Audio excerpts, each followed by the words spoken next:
외래 진료실에서 72세 한 환자분이 저를 보며 이렇게 물었습니다. 니트로를 가지고 있으면 안심해도 되는 거 아닌가요? 저는 바로 대답하지 않았습니다. 잠깐 생각했습니다. 이 질문은 생각보다 위험할 수 있기 때문입니다. 많은 분들이 니트로를 가지고 있으면 이제 괜찮다고 생각하십니다. 하지만 그 생각 때문에 위험한 순간을 그대로 지나치는 경우가 있습니다. 니트로는 분명히 도움을 주는 약입니다. 하지만 언제든 안전하다는 의미는 아닙니다. 오히려 어떤 순간에는 반드시 멈추셔야 하는 신호가 되기도 합니다. 오늘은 니트로를 사용하고 계신 분들이라면 어떤 순간에 절대로 계속하시면 안 되는지 아주 분명하게 말씀드리겠습니다. 외래 진료실에서 72세 한 환자분이 저를 보며 이렇게 물었습니다. 니트로를 가지고 있으면 안심해도 되는 거 아닌가요? 저는 바로 대답하지 않았습니다. 잠깐 생각했습니다. 이 질문은 평범해 보이지만 위험한 오해로 이어질 수 있기 때문입니다. 많은 분들이 니트로를 가지고 있으면 이제 괜찮다고 생각하십니다.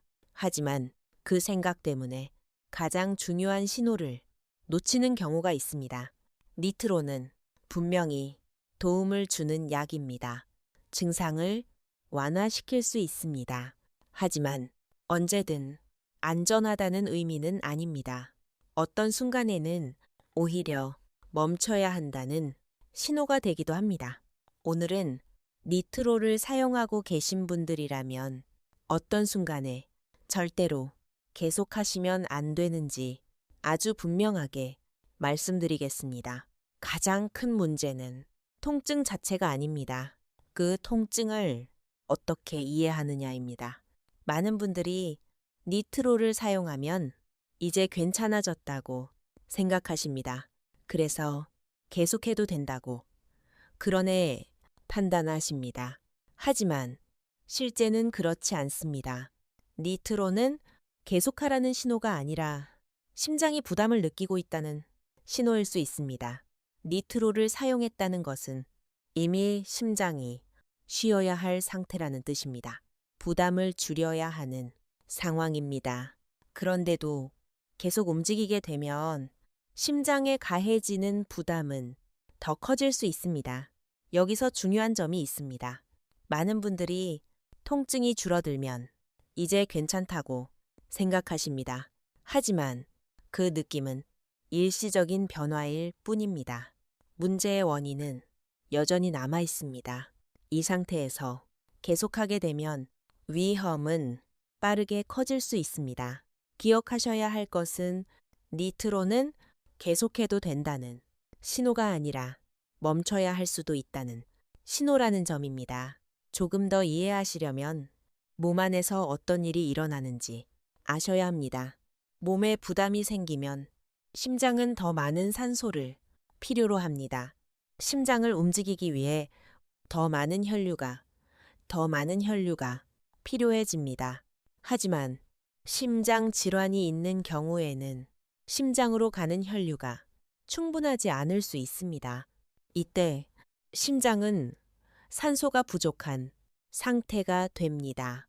그리고 그 순간 가슴 통증이 나타나게 됩니다. 니트로는 혈관을 넓혀주고 혈류가 더 잘 흐르도록 도와줍니다. 그래서 통증이 원앤미 줄어들 수 있습니다. 하지만 중요한 점은 니트로가 근본적인 원인을 해결해 주는 것은 아니라는 것입니다. 그 순간에 멈추고 쉬게 되면 심장은 다시 균형을 찾을 수 있습니다. 부담이 줄어들고 상태가 안정될 수 있습니다.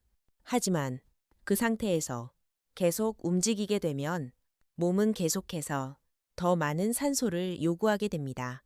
그런데 심장은 그 요구를 충분히 따라가지 못합니다. 이 균형이 깨지면 위험이 더 커질 수 있습니다. 그래서 중요한 것은 통증을 빨리 없애는 것이 아니라 몸이 보내는 신호를 제대로 이해하는 것입니다. 그렇다면 언제 반드시 멈추셔야 할까요? 한 가지 기준이 있습니다. 몸이 신호를 보내면 더 이상 계속하시면 안 됩니다. 부부 관계 중에 가슴 통증이 느껴진다면 잠깐이라도 절대 가볍게 넘기시면 안 됩니다. 평소보다 숨이 더 차거나 호흡이 빨라지고 숨이 부족한 느낌이 든다면 그것은 몸이 이미 부담을 느끼고 있다는 신호입니다. 어지럽거나 갑자기 힘이 빠지거나 식은땀이 나는 경우라면 그 상태는 절대 가볍지 않습니다. 그리고 가장 중요한 기준이 있습니다. 니트로를 사용했다면 그 순간은 계속하기 위한 시간이 아니라 멈춰야 하는 순간입니다. 많은 분들이 조금만 더 괜찮아지면 계속할 수 있을 거라고 생각하십니다. 그래서 조금 더 참으려고 합니다. 하지만 그 조금만 더가 가장 위험한 구간일 수 있습니다. 몸은 같은 신호를 두 번 주지 않습니다. 그래서 신호가 나타나는 순간 바로 멈추셔야 합니다. 그것은 약한 것이 아니라 자신을 지키는 선택입니다. 하지만 그렇다고 해서 모든 것을 포기해야 하는 것은 아닙니다. 많은 분들이 위험 이야기를 들으면 불안해지고 아예 피하려고 하십니다. 하지만 그것이 정답은 아닙니다. 중요한 것은 내 몸이 준비되어 있는 상태인지 아는 것입니다. 최근에 가슴 통증이 없고 숨이 차지 않고 일상생활이 편안하다면 가볍게 걸을 때, 불편함이 없고 계단을 올라갈 때, 평소보다 힘들지 않다면 그것은 몸이 점점 안정되고 있다는 신호입니다. 그러한 상태라면 무리하지 않는 범위에서 다시 시작할 수 있습니다. 서두르지 않아도 됩니다. 억지로 할 필요도 없습니다. 중요한 것은 강하거나 오래 하는 것이 아니라 몸에 맞게 안전하게 하는 것입니다. 자신의 상태를 알고 그에 맞게 조절할 수 있다면 부부관계는 더 이상 두려움이 아니라 자연스러운 일상이 될 수 있습니다. 가장 중요한 것은 얼마나 할 수 있는지가 아니라 그러니라 내 몸을 얼마나 이해하고 있는가입니다. 많은 분들이 젊었을 때의 기준을 그대로 유지하려고 하십니다. 하지만 몸은 이미 변하고 있습니다.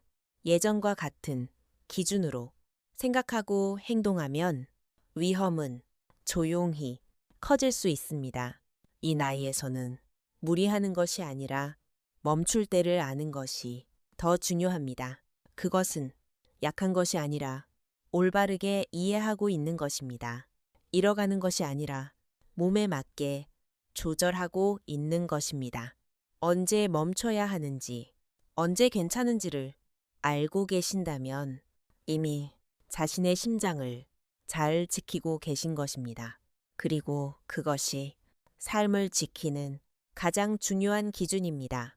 진료실을 나가기 전에 한 환자분이 이렇게 말씀하셨습니다.